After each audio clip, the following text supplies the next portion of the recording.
Hi, I'm John Atack, and I'm delighted to welcome my good friend Joe Zimhart for another roundtable discussion. And I've recently been reading up a lot on the origins of particularly Aryan race theory, the idea of white supremacy. And it's taken me into, we were talking about rabbit holes, it's taken me into the rabbit hole of the occult beliefs of many of the senior Nazis. There doesn't seem to be strong evidence that Hitler was involved with this. In fact, he closed down the Tool Society, which Hans Frank Eckhart, his teacher, Hitler's teacher, and Rudolf Hess, the deputy leader of the Nazi Party, belonged to. During the 1,000-year Reich, which lasted 12 years, there was a ministry created called the Ahnenerbe by Heinrich Himmler, who was the founder of the SS, the head of the Gestapo, the minister for the interior, and the head of the concentration camps. And he had this ministry that was researching the kind of what I would think of as fairy stories that underlie. They tried to create a history which, as far as I can tell, reaches back into the work of Madame Blavatsky, the founder of Theosophy, where she was saying that there were two lost civilizations, Atlantis and Lemuria. The people of Atlantis were Aryans. And this is a hijacked word. I'm not going to get into the origins of it, but it's not what they think. It actually means people from Iran when you trace it all the way down. Right. And it's about the Sanskrit Indo-European language.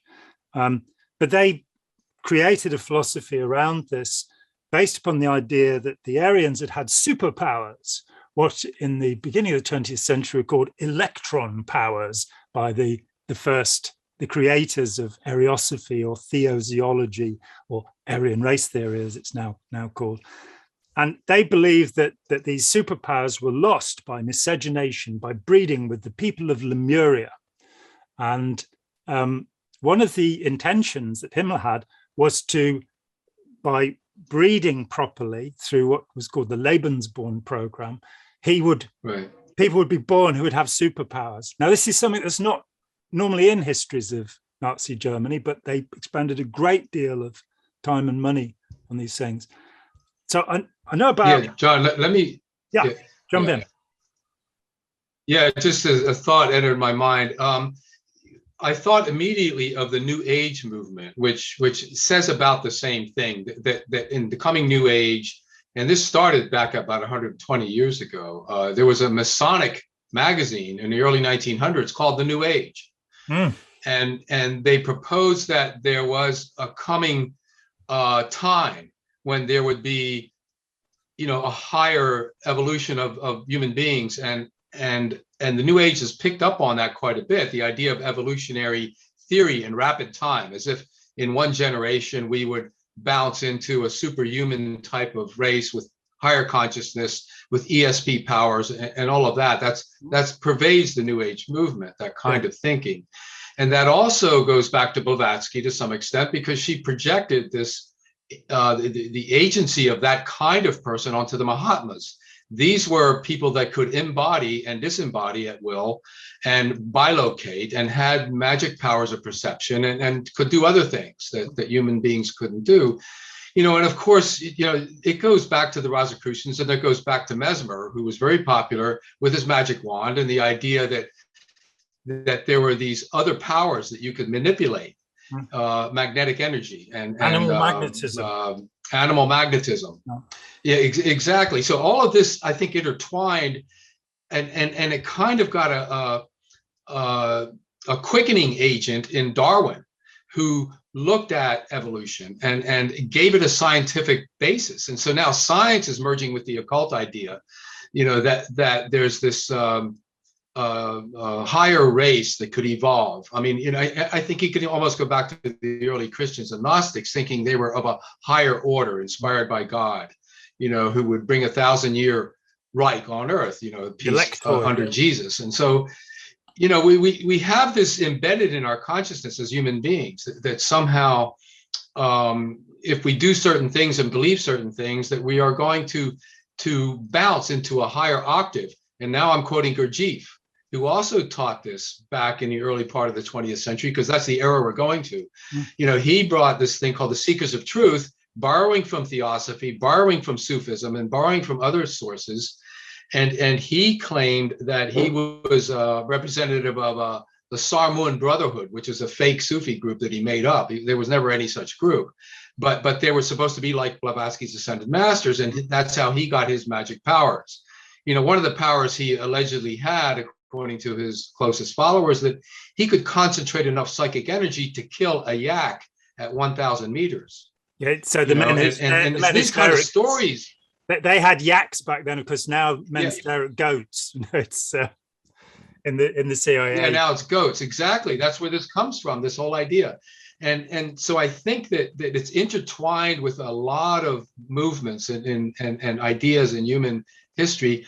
Blavatsky focused a lot of these things, which she admitted she only put the pearls together, and she was the string that tied these ideas together. She didn't invent anything new, she claimed. Although she really had, because she kind of flipped Darwin on his head, using parts of evolutionary theory and then embracing root races as her counter to the scientific view of how we evolve. So Darwin was kind of left in the dust, by social Darwinism, by Theosophical evolutionism, by Ariosophy, by any number of movements like that were trying to scramble to be the one that led the human race into this other wonderful New Age realm. And of course, there were hundreds of leaders, and Hitler was, he may have not believed in all of it, but he certainly allowed it to be part of his base, so to speak. Much like Trump may not believe in QAnon nonsense, but he allows it to be part of his base because they will vote for him. No, he's not going to stand up. So anyway, that's what so we can go into the more specifics about Pelly and the I Am movement, which are all part of this idea of extending the theosophical notion of a coming race and how that's going to happen. Let's do that. But first, let's just put in a little bit of information about Madame Blavatsky. Madame Blavatsky basically was driven out of India as a fraud. In the London Psychical Society, which was a fairly credulous group of people, from what I can tell, people like Arthur Conan Doyle, they declared her a fraud. Her work has been combed through, and as she said, she just put the pearls on the string, which is to say that the ideas are largely plagiarized. She put forward the view that, if I remember rightly, that two ascended masters who lived in the Gobi Desert and were 800 years old or something were giving her telepathic messages, whereas in fact there were five in all. Okay. Yeah, let me name them. The two you're mentioning are the two most prominent. That was Kuthumi and Moria Al-Khan, and they were featured in the Mahatma letters to Senate. And these were supposedly sent by the masters to Senate, but Blavatsky probably had a lot to do with writing them, as I understand it. But she had three other masters, and one was called the Old Man of the Hills, which came from her psychic days. Another one was Comte de Saint Germain, and she believed he was a great master, a Freemason, and channeled him. And another one was called Jua Kul, or the Tibetan, who Alice Bailey picked up on. How are you spelling the last? Jua Kul is D-J-U-A-L, Jwal, K-H-U-L, Kul. I think that's one of the spellings. There's several different versions. Okay. Jua Kul. And so Jua Kul became Alice Bailey's main master that she called the Tibetan. And she began channeling this Tibetan after being a theosophical teacher in California. Alice Bailey began in the early 1920s channeling this Tibetan, and she put out about 20 to 21 books of channeled information from Jua Kul until she passed away around 1949. Her probably the most significant book she wrote was called The Externalization of the Hierarchy.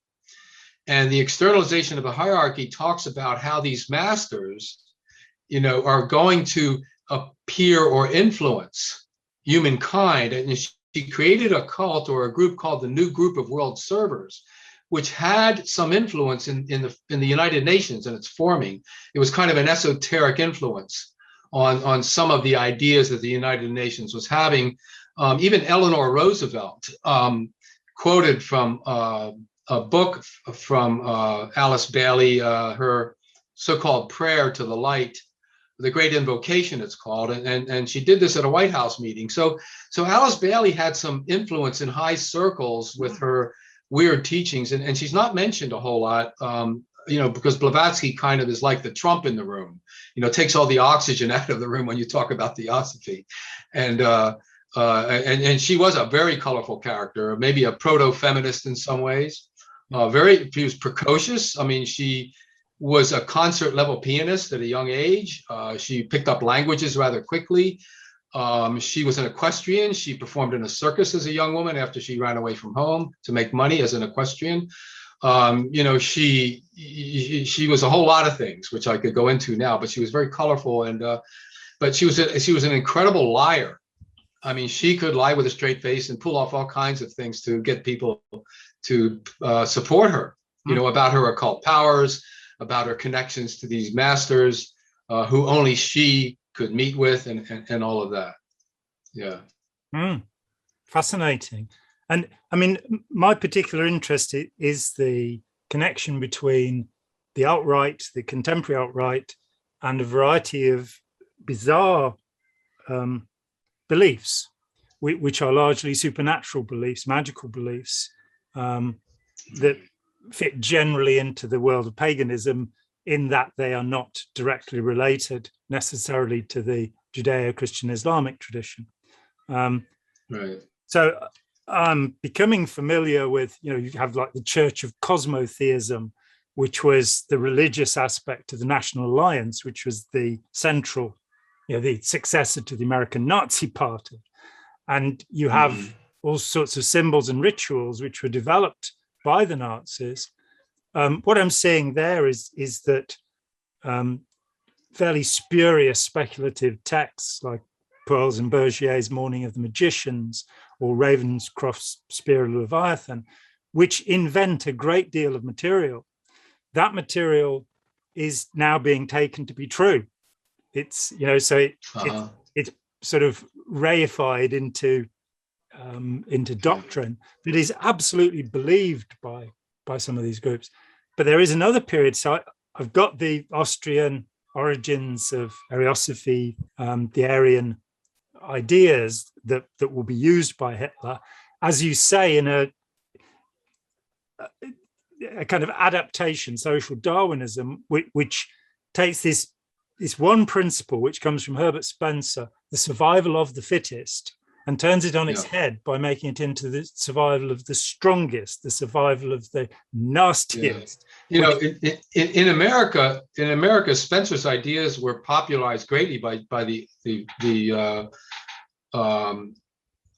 fiction writer Jack London, who was a believer in reincarnation, and he studied Spencer, and his novels reflect that kind of superhuman effort that a man can make, and the wild of nature and all of that. And what's interesting in his autobiographical novel, which is slightly fictionalized, Martin Eden, in the end, the writer Martin Eden is defeated by nature and these forces, and he decides to take his life into his own hands, meaning that he plunges into like an ocean water and keeps stroking downward until he commits suicide.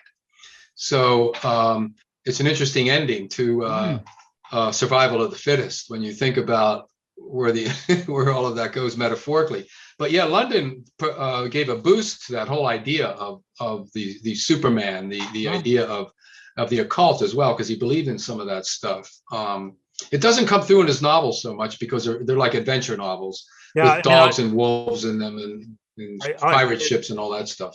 I remember reading White Fang when I was about 10 or 11 years old. White Fang. Yeah. And being quite surprised, a few years later to find that he was a socialist who was, politically active and had all sorts of ideas. In fact, I think, what is the Iron Heel? I have a copy of that somewhere in the house and I haven't read it. Oh, yeah. But so the point is that the line breaks for me that after the war, George Lincoln Rockwell picks up Nazi ideas and takes them from the German. But there is this movement before the Second World War, which is within the I Am movement, the Ballards, which comes out as the Silver Shirts. And I don't really know very much about, because again, we see their ideas that are religious or spiritual in nature being fused with political ideas, right-wing political ideas. Right.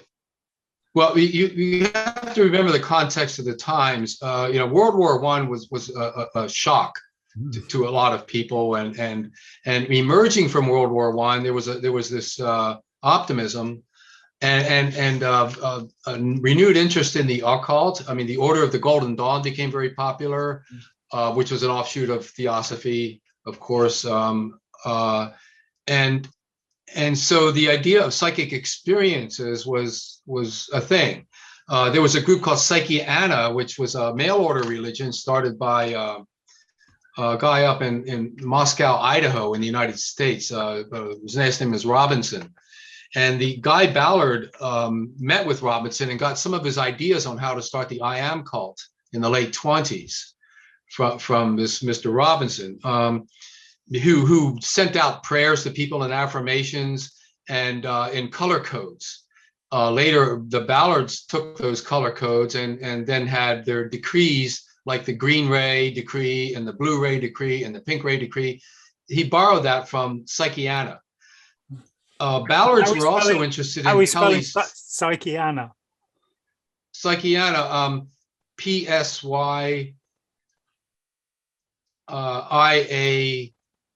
Psyia. Chia. Psychiana. Psychiana. Psychiana. Something like that. Yeah, Psychiana. Thank you. I can see it, but I can't read it. I know what you mean. So the Ballard then they got interested in Pelly's Silver Shirts. Now Pelly was a self-starter. He had this he was studying all this stuff, and including the rise of the Nazi movement, because that was news in the United States, the brown shirts and all of that revolution going on, and all the positive things Hitler was doing. He was reviving the economy. He was suppressing people and Jews and people didn't like him, but he was also bringing about a boost in the economy. And so people looked aside at his negative traits, and even a lot of the early the Christian churches back then supported Hitler because he was offering discipline to the people. Let's get on track here. Let's get disciplined. Let's get morally right, so to speak. And the churches like that, and so they kind of turned their cheek or turned their heads about the Jewish problem, for instance, which was always a problem in Europe. Just to get going back forever. Just to point that the Catholic Workers' Party actually gave the last votes to Hitler that put him into power as Chancellor after a deal was made then Pope via I think an emissary who would become the Pope after that. So a direct deal was made between the papacy and Hitler to put him into power, believing, as you say, that it would revitalize the economy, which it did. It brought about full employment by having a massive army and creating a lot of weapons. Oh, yeah.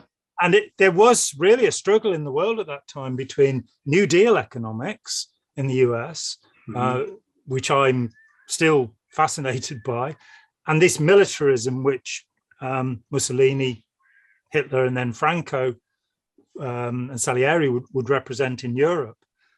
And but there was also the militarism of Lenin. And all of that going on in communism. So it was really a kind of a race toward totalism that was going on. It doesn't matter whether you label it left or right. There was this thing in the air.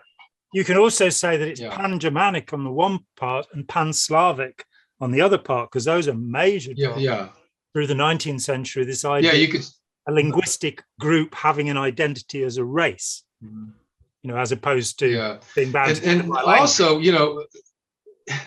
along with the the idea of a new age coming, a new world coming, there was also this idea you had to purge ourselves of the old world, which was Mussolini's idea that war is a good thing. It's a form of diplomacy to get rid of the bad and, destroy that old stuff, all that disease stuff, and let's get something new going and build it up. The nation's hygiene was and so eugenics was invented in the United States and was taken over by Hitler's people into Germany as a good idea to put people into institutions, to sterilize them, to stop polluting the race, so to speak, because of, again, this crazy idea of survival of the fittest and the social Darwinism that was entering in.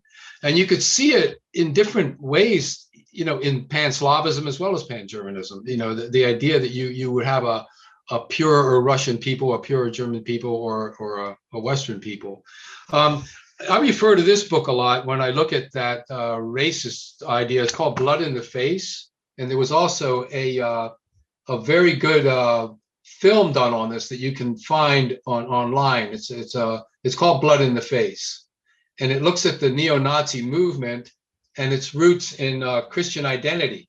And there's Lincoln Rockwell is in it, and all of that stuff is in it. Pelly is also involved in this discussion here. You can see him, as well as the early Klan, the Ku Klux Klan here, which is also a part of this whole movement of white supremacy. And you see this idea all over. Indian caste system: the lighter skin were the higher caste. It was based on Varnam, which means color. So the deeper colored people were at the lowest caste for the most part. And so I don't know if it's just in human consciousness, but when you look at advertising around the world, I've always said that the most potent advertising human being is the blue-eyed blonde woman. When you stick her next to anything, every culture responds. It's weird, but it is true. And so I think that there's an instinct in people like the supremacists and Hitlerism with the Aryan race and all this, to idolize that color, the blue-eyed, blonde, tall Nordic. That was sort of like the pinnacle of human evolution that came from the dark jungle, and now lightened up, became lighter, whiter, closer to the light. All of these stupid metaphors were influencing how people thought about this stuff. But let's get back to Pelly. He was contemplating in the mountains in Colorado at one point, and before he started his movement, and in 1928 or 29, he wrote a booklet called My 7 Minutes in Eternity. And he had this out-of-body experience, which gave him an idea that he was going to help lead, this movement and inspire a new age. And he based a lot of his ideas. Let me jump in at that point. I'm sorry, but that has an immediate resonance with me. I didn't know about this. Scientology begins with a dental extraction under nitrous oxide in 1938, when Hubbard is 26 or 27 years old. And he talked about being dead for 8 minutes, not 7 minutes, and said that was the experience that gave him the understanding that everything, the fundamental law of existence is survive, which tells us no more than the survival of the fittest, really. Everything that's living is living, and seeking to live is about all it tells us, which you kind of can work out. But for him, this was, and he said that during that 8 minutes, he saw a smorgasbord, a buffet of knowledge, and then heard a voice saying, it's not his time yet, and was sent back. And this was the story he would tell. And one of the things I do know about Ron Hubbard is that he appropriated stories and he exaggerated stories. And it may well be that Pelly's 7 Minutes in Eternity was the originating story for that particular Ron Hubbard fabric. Also with Pelly, you have to realize Pelly also then believed that he had these superhuman powers. He claimed to have ESP, that he would be able to levitate, and that he could bilocate, as a result of that experience. So he was definitely in mystic la la land after that experience, and I've talked to people that have forms of epilepsy that have the so-called aura, before, and some of them I've talked to feel that when they're in that state, they could write novels, that all this information is just pouring around in their brain, so when you compare the medical evidence to what these people went through, you may wonder what's really going on here. Are they fooling themselves? Which obviously they are. And again, on what kind of powers they get. Yeah. On that point, Yuval Laor, when we first met in 2015, put the Bear Fedio index for temporal lobe epilepsy in front of me and said, which of these did Ron Hubbard display? Which of these 18 elements did he display? Because Yuval had worked this out. And I ticked 17 of the 18 at first reading. The 18th point took me about half an hour, and I found an example of that. For example, on the list is hypergraphia, which is the inability to stop writing. And L. Ron Hubbard is in the Guinness Book of Records as the most prolific author of all time. I'm sure they faked some of the stuff that they put to them because what's interesting about Blavatsky, Olcott, Henry Steele Olcott, in his old diary leaves, he was Blavatsky's chum. They would call them the chums because they were always together. The British term, so that was a kind of a yes, chum. We are chums. So Olcott noted when Blavatsky got into her feverish writing, she would just stay up nights and days, and page after page would just be flying off her desk, laying on the floor, and he helped collect and collate them. So she probably had almost a photographic memory of all the things she read, because she was precocious. This was not a stupid woman in the sense of IQ. No. She was just very disorganized. And so he noted that she carried a trunk around with her all the time with about 100 books in them, occult books, and she would refer to. But when she wrote, she didn't have books out. She just flew through the pages. And of course, all that had to be collated and edited because, like channelers often do, they don't use periods and commas and all of that very well as they're doing automatic writing. So, which is, again, if you go to A Course in Miracles, it was written that way. It was just stream of consciousness, and there had to be a superior effort to edit that thing to make it readable. Again, Hubbard admitted it's either in Dianetics, Origin of Thesis, or Evolution of Science, but he talks about using automatic writing as a research tool. So he is connected into this whole system and approach.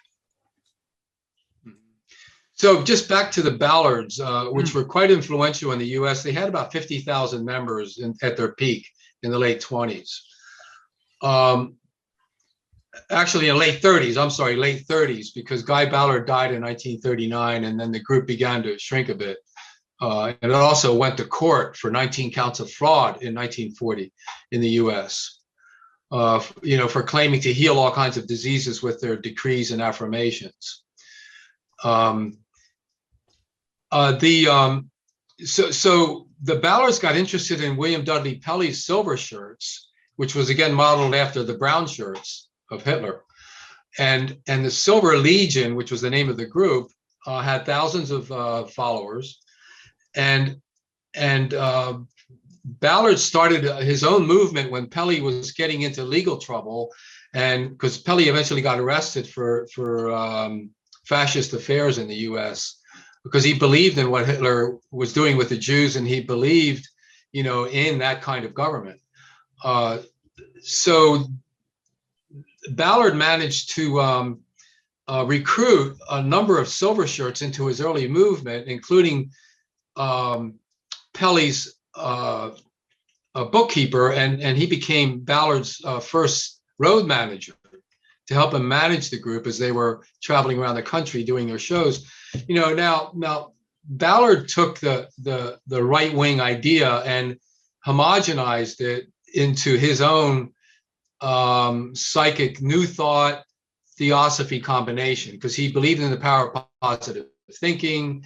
You can't have negative thoughts, and that's where the decrees and affirmations come from New Thought, is to repeat these things, and then you could engage energies in the universe that he called cosmic rays.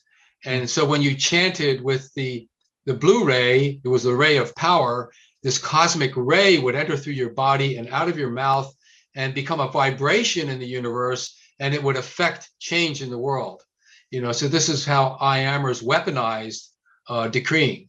But they also decreed against liberals. They decreed against the White House. They decreed to stiffen them on the cross of truth, to blast, annihilate people. They actually use those words to use these great bombs of energy to blast and annihilate people out of that consciousness, not necessarily to kill them, but if they died along the way, well, that was their fault. So even the cut began to use these blast and annihilating decrees later. They avoided them early on, but they started to incorporate them in Church Universal and Triumphant, which was an offshoot of the I Am to some extent. So basically, the I Am, like Pelly, were right wing, very much so. Guy Ballard claimed he was George Washington in a past life. His wife Edna claimed to be Benjamin Franklin in a past life. So you can't get more patriotic than that. So they would always have the American flag, up there with their other stuff on stage. So that idea fused to some extent, into the racist white supremacist movements in the U.S. And it had some influence on QAnon, the I Am movement. It wasn't a major one, but it was part of the whole thing, of the mystical side of it. QAnon doesn't talk about ascended masters, but it does talk about a hidden master called Q that knows everything that can influence the human race. So that idea of a hidden master that only Q people can commune with in their mysterious Q drop reactions is really an offshoot of like the I Am idea of masters helping to influence the human race. Yeah. And the main master was Saint Germain, Comte de Saint Germain, that they channeled, which was the founder of the I Am movement, ostensibly. And that was borrowed from Blavatsky. And again, a lot of the modeling of the I Am was based somewhat on Freemasonry. That kind of secret layers of participation and all of that. Even the Mormon religion borrowed a lot from the Freemasons in structuring the way they set up their temple. So it's very interesting to see, the occult through the Rosicrucians and other the Egyptian mysteries and the Hermeticism all coming, into play in the middle of the 20th century, through these different groups, and how they would mix and match and recombine them. What's interesting about left-wing totalism under like Pan-Slavism and Marxism is that they tried to be, quote, scientific, and they wanted to get rid of the occult and religion. So what they did was create a kind of a totalist authoritarian system controlling the military and education and medicine and everything else under the rubric of a socialist state, ruled by the proletariat, whatever the hell the proletariat is. And, so what was interesting in Russia, though, and this is something I brought out in my lecture, is that out of the Russian milieu, which Blavatsky was Russian, and then Nicholas and Helena Roerich, that began the Agni Yoga Society in the early 1920s. This is around the time of Pelly and all of that going on. Agni Yoga was a form of Theosophy that were based on the channelings of Helena Roerich, about 20 books, which I read. I was mostly into this Agni Yoga among all of the cults I had studied, and spent about 7 years participating, not as a member, but going to the museum and Agni Yoga Center in New York and to kind of get into it. But Roerich was able to recruit Henry Wallace, who was a liberal. He was Secretary of Agriculture under FDR, under Roosevelt. And Henry Wallace was a disciple of Roerich and Agni Yoga. up until 1936, when Roerich got in trouble with the US government, he was sent over with a number of scientists to look for seeds that could survive the Dust Bowl and the dry south east of the United States. The scientists complained about Roerich in 1936 because all he seemed to be interested in were spiritual things and going up to Mongolia and connecting with Russian people. And, you know, he wasn't that knowledgeable about these seeds and agriculture as he claimed. And so the US government parted ways with Roerich back then, and he was also sued for not paying taxes on his art sales. He was a rather famous artist among esoteric circles. And so he was banned from coming back to the United States. And after 1936, he endeared himself to Russia. And even at one point, he called Lenin a Mahatma, meaning a great man. So there was the left-wing side of this whole occult theosophy movement as well. Today, there are about 3 million Agni Yogi members in Russia. It's about probably the most successful theosophical movement per numbers, you know, in that sense. And even the Gorbachevs supported Agni Yoga. Raisa Gorbachev was a supporting member of Agni Yoga and helped to set up one of their centers in Moscow back in the late 1980s. You know, so now since Putin came in, Agni Yoga has been suppressed along with a lot of other new religions because the Russian Orthodox Church doesn't care for it. You know, that's mainly the alliance between Putin and the Russian Orthodox Church because he sees the Orthodox Church as purely Russian, you know, as opposed to some of these other movements. Although Agni Yoga, I think, is more tolerated because it has Russian founders and Blavatsky's involved, which is Russian blood again. You know, so you have that left-wing part of this and the right-wing part of this. What's interesting about Henry Wallace is he ran for president under the Progressive Party in the U.S. After FDR, and it leaked out. You know, these nosy reporters found out that he had written these letters to Nicholas Roerich, and they found copies of them and published these things called the Guru letters, and it embarrassed, to some extent, Wallace because you know, he was using colorful language, metaphors like, you know, calling Roosevelt the eagle and all this Agni Yoga language in it, which sounds silly to somebody that doesn't understand, you know, like Scientology. If you don't understand the code, it sounds, you know, it's very dense. You don't understand it. But so anyway, Wallace lost, you know, running on the Progressive Party, which was the liberal wing of politics at the time. You know, but again, you can look at the history of these things and they kind of merge and have their influence and then fall away. It's not like it's a continual solid process, you know, with progression. It you know, like the Pelly silver shirts had their flowering in their time and then they fell away. Now there might be a few silver shirts today that believe in that stuff, but it's not a movement. The I Am movement still exists. There's thousands of members, but it's very quiet and kind of paranoid. It doesn't publicize very much. And it is still right-wing, and it is still, it was racist at one time. But it was interesting. They did allow blacks in, but for instance, in Washington, D.C., the blacks had their own I Am center, separate from the white center. So, and I had a case intervention with a black woman that was involved in the I Am movement. And that's how I knew about the I Am church in Washington at the time. This was back in the 80s. So I don't know if it still exists, but it did back then. Yeah. Cool. And it's just fascinating to me the extent to which we have to understand people's beliefs to understand their motivation and why they do what they do. And as an aside, as an art student, I read what critics had to say. I read what art historians had to say, and the two are generally the same thing. But I then started reading what the artists themselves had to say. And the case in point would be Paul Gauguin, who has been created into this incredible mythical figure, the noble savage, the moon and sixpence. You know, there's a whole literature that derives from that, lust for life. Oh, yeah. Yes. Which, you know, there are some aspects of these things which are true. But when I read Noah, his journals, the Cahiers pour Aline, I found a man who was not being described at all by the historians and the critics, a man who in fact spent the last part of his life protecting native rights in Polynesia. And he spent more time doing that, publishing a magazine called Le Sourire, than he did painting or carving. That he became passionately involved with this. And indeed, in Tahiti, he's regarded almost as a saint, whereas in the West, he's regarded as a child molester,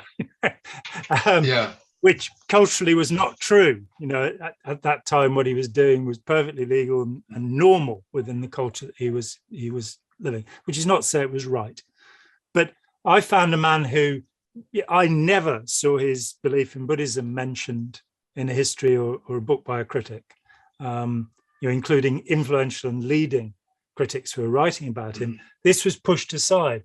And to me, to understand that gave me a much better view of what his paintings were about and, who he was. Now, when we transfer that, where the product is no longer paintings, which are fairly static sort of things, but a political system, but a way of life, which has adepts and it has all sorts of beliefs which are fundamentally and profoundly wrong. They're just silly. So racism, as that has developed as an aspect in our culture, as you say, the caste system in India, which goes back thousands of years, the word that is used means color. It means how dark or light you are.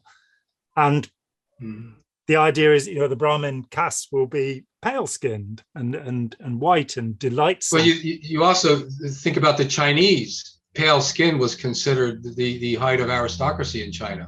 Yeah, and so the geisha in Japan will paint their faces white. Yes. Which is and the very brown-skinned people were the peasants, the field workers. They had a natural tan. The sun. Yeah. But there's so much that goes into that. Recently, they've been finding these little ceramic pots which are about 6,000 years old or something, and in Europe, and they found lots of them, and they found 3 of them that still have the contents in them, and the contents are a form of lead oxide, a white paint, and it would seem that people whitening their skin has gone on from that time since. Even in Rome, where they'd worked out that this stuff was actually dangerous to your skin.